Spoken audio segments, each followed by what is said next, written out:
네, 오늘은 우리 블레셋 47장 1절에서 7절 한 장을 보게 되는데, 길지 않은데 한 장을 보면서 오늘 블레셋을 향한 예언에 대한 내용을 우리가 함께 보도록 하겠습니다. 이방들을 향한 하나님의 예언이 계속 선포되고 있는데, 이제 이전에 첫 번째 대상은 누구였냐면 애굽이었습니다.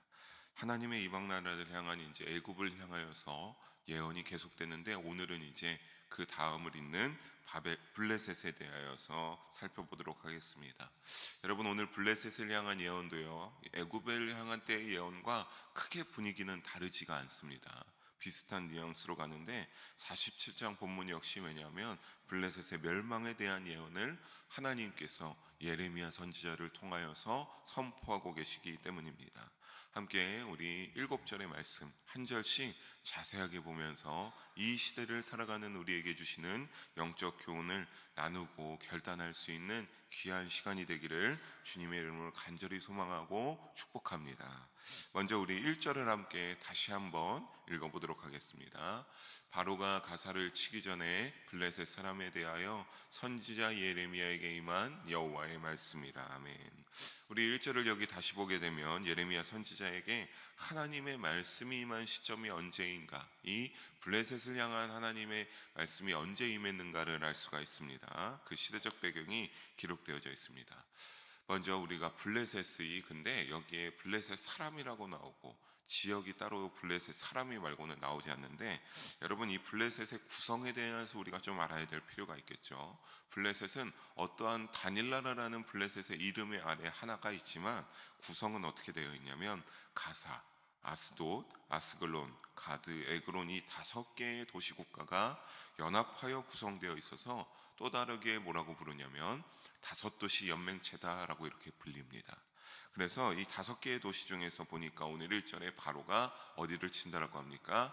가사를 치기 전에, 그 블레셋이란 이름 아래 구성되어 있는 5개의 도시 중에 가사를 애굽왕 바로가 치기 전에 예레미야 선지자에게 여호와 하나님의 말씀이 임했다라고 오늘 그 시기와 배경을 알려주고 있습니다.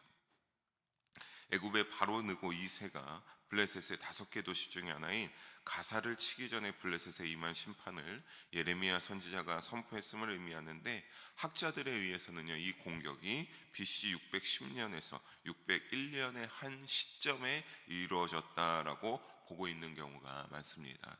우리 앞서 말한 이 46장의 애굽을 향한 예언보다는, 그러니까 이전에 일어났던 일이라고 보는 것이 좋겠습니다. 그래서 바벨론은 이러한 공격을 받게 되고 하나님이 예언을 하시는데, 여러분, 오늘 우리가 47장 1절에서 7절까지 보게 되면 블레셋이 왜 공격, 심판을 받고 멸망을 향한 이러한 예언이 선포되는지를, 그 이유가 사실 자세하게 나와 있지는 않죠. 그냥 하나님이 너희를 심판하시겠다라고 하는 그러한 의미의 내용이 7절에 자세하게 기록되어져 있습니다. 여러분, 사실 그런데 애굽의 경우는 어땠습니까? 그 이유들이 있었죠. 이스라엘 백성들이 하나님보다 애굽을 더 의지하고, 바벨론이 막 이제 다가오는 경우에도 어떻게든 애굽의 손을 붙잡고 그들의 동맹을 의지함으로써 바벨론을 대항해 보려고 했습니다. 그래서 오죽하면 46장 10절을 보게 되면 원수를 하나님이 갚는다라고 하는 그런 심판의 이유가 정확하게 명시되고 기록되어져 있습니다. 그런데 오늘 블레셋은 그것이 확실하게 드러나지 않는데, 심판의 이유를 그렇다면 우리가 우회적으로 조금은 살펴보기를 원합니다. 원래 블레셋은 하나님께서, 여러분, 이스라엘이 이제 가나안에 들어갈 적에 하나님이 뭐라고 말씀하셨죠? 가나안의 모든 족속 다 무조건 멸절시켜라 라고 하나님이 명령하셨습니다. 그런데 이 블레셋이 그 가나안 7족속 중에 한 족속이었던 것이죠. 그러니까 일단 우리가 여기서 알 수 있는 것, 하나님이 멸절하기를 원하시는 족속이었다라고 하는 겁니다. 그런데 문제는 뭡니까, 여러분? 저와 함께 여호수아서를 잘 이렇게 들으셨으면 아실 테지만, 이제 이스라엘 백성들이 다 멸절시키지 않았죠. 어느 정도 만족스럽고, 그냥 우리가 이 정도면 얘네들을 노예로 부리면서 살아갈 수 있으니까 하나님이 명령하신 그 가나안의 7족속을 다 멸절하지를 않습니다.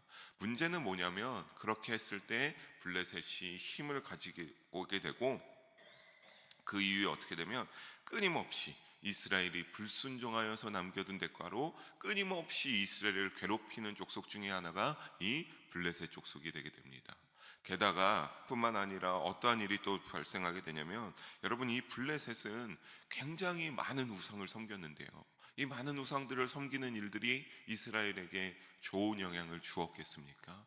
그들의 우상이 이스라엘에게 끊임없이 우상에 악한 하나님이 기뻐하시지 않을 죄의 영향을 주면서 그들의 믿음이 흔들리고 하나님을 온전히 믿지 못하는 그러한 믿음의 모습들을 또한 그들이 소유하게 되었습니다. 게다가 유다 왕국 후기에는 굉장히 매우 심각하게 위협하는 이 블레셋의 모습을 볼 수가 있었습니다.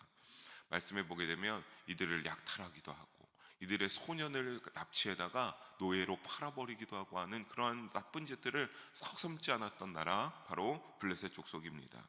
그래서 이런 연유로 여러 선지자들, 구약의 선지자들이죠, 이사야, 에스겔, 아모스, 스바냐, 스가랴 같은 여러 선지자들에게도 이 블레셋의 멸망은 거듭 예언되었는데, 바로 어떻겠습니까? 총 두 가지겠죠. 첫 번째는 하나님이 사랑하시는 백성들을 끊임없이 괴롭히고 못살게 굴었던 그런 죄악들이 있는 족속. 그리고 두 번째는 뭡니까? 여호와 하나님을 인정하지 않는, 하나님이 기뻐하시지 않는 일들이 가득한 족속이었기 때문에 하나님께서 선지자를 통하여서 심판을 끊임없이 예언하시기도 했습니다. 근데 이들이 생각지 못한 공격을 받게 됩니다. 애굽의 어느 공격을 예상하고 있었을 수도 있겠는데 2절을 보니까 뭐라고 합니까? 우리 2절 함께 다시 한번 읽어보도록 하겠습니다. 여호와께서 이와 같이 말씀하시되, 보라, 물이 북쪽에서 일어나 물결치는 시내를 이루어 그 땅과 그 중에 있는 모든 것과 그 성읍과 거기에 사는 자들을 휩쓸리니 사람들이 부르짖으며 그 땅 모든 주민이 울부짖으리라. 아멘. 애굽의 공격을 기다렸는데 북쪽에서 뭐가 일어났다고요? 일어나 물결치는 이 거대한 물결이 일어나서 그들의 시내를 휩쓸고 그 땅 중에 모든 것과 성읍 거기에는 사는 모든 블레셋 사람들을 휩쓸었습니다. 여러분, 이 예레미야서에서 북쪽은 주로 누구를 의미했죠? 바벨론을 의미했습니다. 하나님이 유다를 심판할 때도 북쪽에서 어떠한 포효 소리가 들린다, 이런 의미로 했던 것처럼 여기서도 북쪽에서 일어나는 물결, 바벨론을 의미합니다. 그러니까 블레셋이 애굽이 아니라 누구를 향하여서 멸망당할 것을 예언하고 있습니까? 사람들이 부르짖으며 그 땅 모든 주민이 울부짖으리라. 바벨론이 들어와서 블레셋을 아주 거칠게 공격하여서 바벨론에 의하여서 멸망당할 것을 의미하고 있습니다. 이 홍수의 거센 물결처럼 바벨론은요, 블레셋을 쓸어버릴 것이며 그들은 그 물살에 휩쓸려 고통의 울부짖음만 가득할 것이라 하나님께서는 예레미야 선지자를 통하여서 본절 가운데 예언하고 있습니다. 그렇다면 여러분, 얼마나 거칠고 강력한 공격일까요? 그렇기에 그들이 울부짖는 소리만 가득한다라고 할까요? 우리 3절과 4절 두 절의 말씀을 보면 알 수가 있습니다. 두 절의 말씀 함께 한번 읽어봅니다. 군마의 발굽 소리와 달리는 병거 바퀴가 진동하는 소리 때문에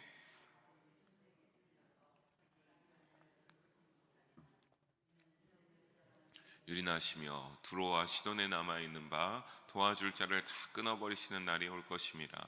여호와께서 갑돌 섬에 남아있는 블레셋 사람을 유린하시리라. 아멘. 군마의 발굽 소리는 3절의 군마의 발굽 소리는 기병을 의미합니다. 그리고 병거 바퀴의 진동 소리는 전차 부대를 의미합니다.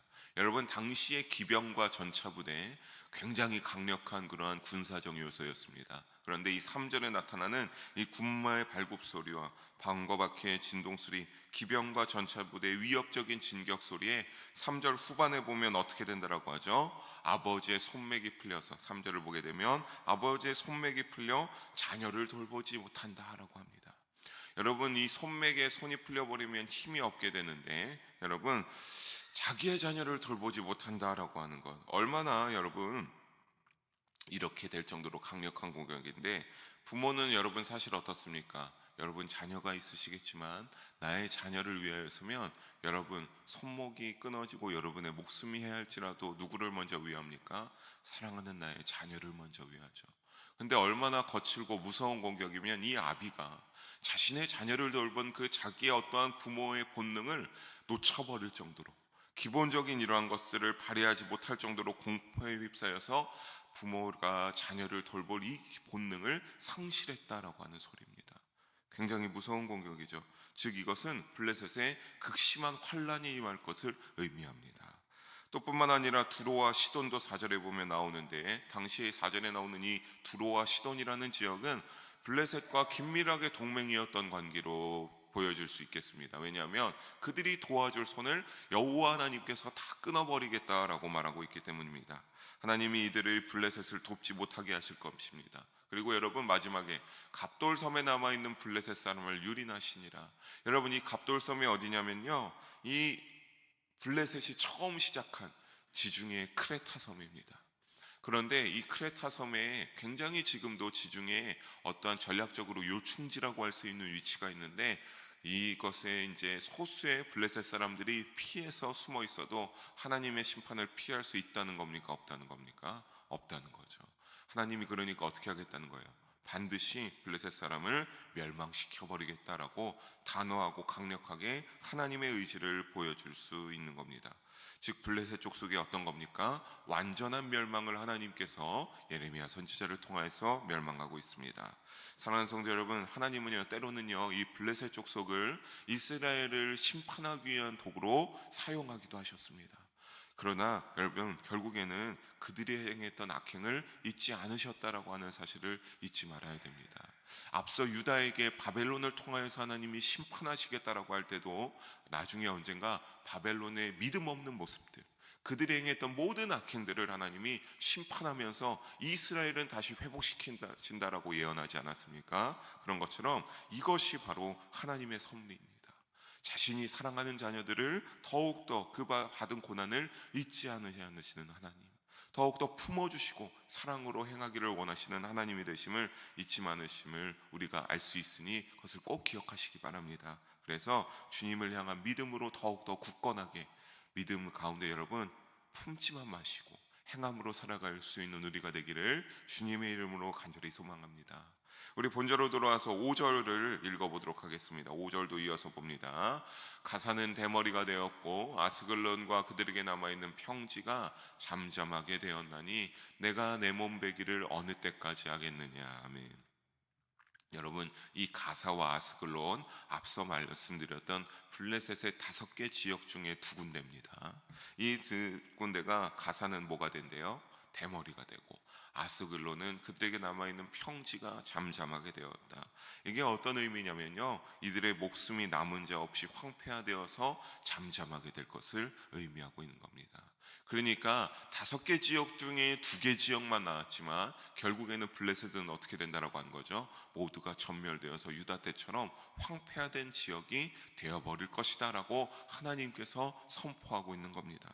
여러분, 그렇게 될 때 이들이 얼마나 고통스럽겠습니까?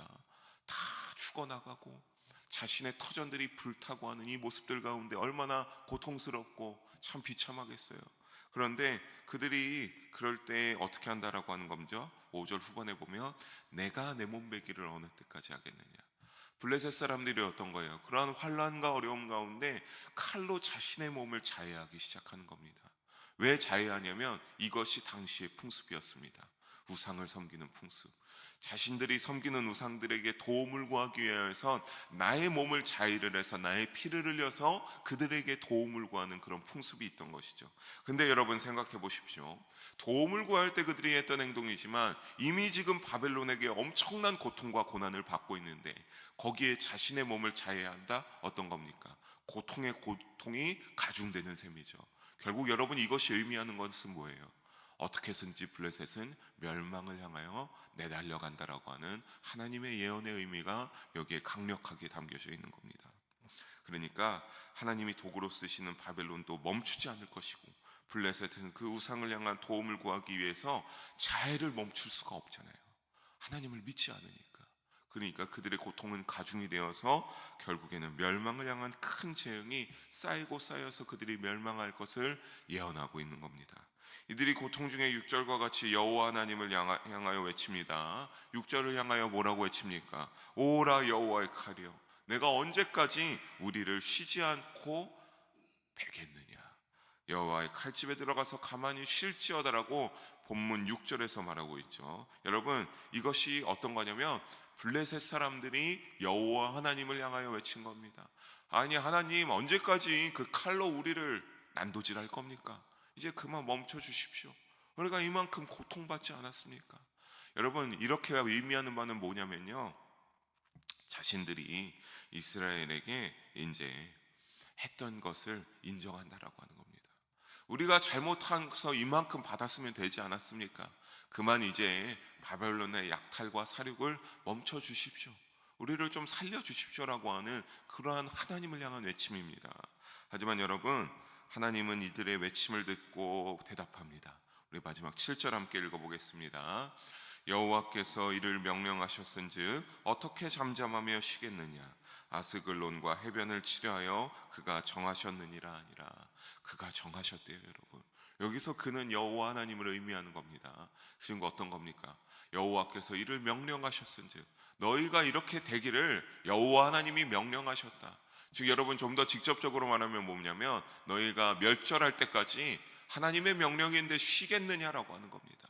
바벨론이 쉴 리가 없다라고 하는 겁니다. 너희가 멸절할 때까지, 블레셋이 다 씨가 마를 때까지 하나님이 멈추지 않으시겠다라고 확실하게 멸망을 선포하고 있습니다. 여러분, 그래서 여러분, 블레셋은 어떻게 됐을까요? 요때를 기점으로 역사의 한 장에서 멸망하게 됩니다. BC 604년에 바벨론을 통하여서 블레셋은 결국 하나님의 말씀대로 멸망하게 됩니다. 사랑하는 성도 여러분, 역사를 주관하시는 여호와 하나님이 되심을 여러분의 신앙 가운데 꼭 잊지 마시기를 주님의 이름으로 축복합니다.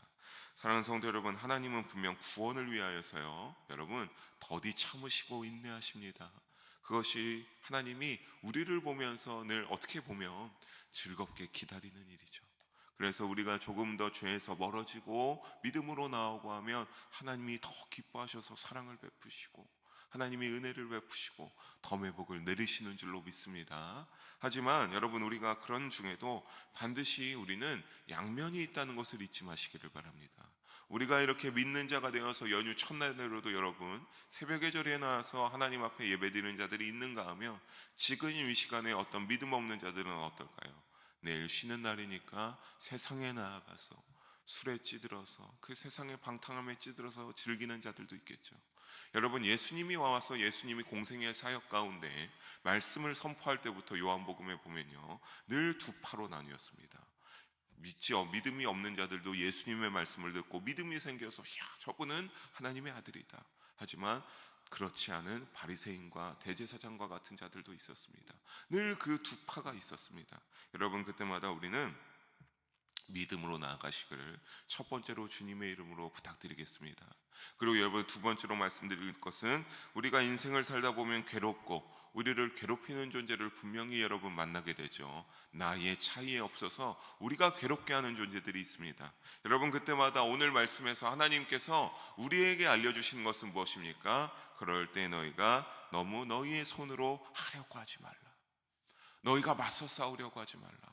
오늘 말씀 보십시오. 블레셋 얼마나 이스라엘을 괴롭혔다라고 말씀드렸지 않습니까? 하지만 하나님은 어떻게 하시죠? 그것을 다 하시고 지금 이때 그 모든 것들을 가져다가 블레셋을 심판하셔서 블레셋은 결국 그 죄악의 대가로 멸망하게 되었기 때문입니다. 여러분, 하나님이 여러분의 어떠한 그 고난과 어려움 가운데 믿음으로 발버둥 치면서 열심으로 살아가려고 했던 거 다 아시는 것입니다. 다 보고 계시기 때문이죠. 다만 우리가 그때 여러분 믿음으로 살지 못하고 우리가 그때 혹시나 블레셋처럼 믿음으로 저버리고 더욱더 나의 뜻대로 나의 힘을 의지하는 그러한 상황이 된다면 우리도 블레셋처럼 하나님이 기뻐하시지 않는 그러한 때가 될 수 있음을 주의해야 될 줄로 믿습니다. 여러분, 늘 여러분을 향하여서 여호와 하나님의 샬롬의 복의 손길이 여러분을 향하고 있음을 잊지 마시고 그 손길을 늘 맞잡고 주님과 동행하기 위하여서 노력하시는 여러분이 되기를 주님의 이름으로 간절히 소망하며 축복합니다. 그래서 더 온전한 믿음에 거하며 그 믿음대로 하나님의 긍휼대로 인도해 주시기를 바라시며 여러분, 진노와 복수라는 감정보다는 조금은 때로는 참으시고 하나님이 보여주신 그 사랑으로 살아가시는 여러분의 믿음의 여정이 되기를 주님의 이름으로 간절히 소망하고 축원합니다. 기도하시겠습니다.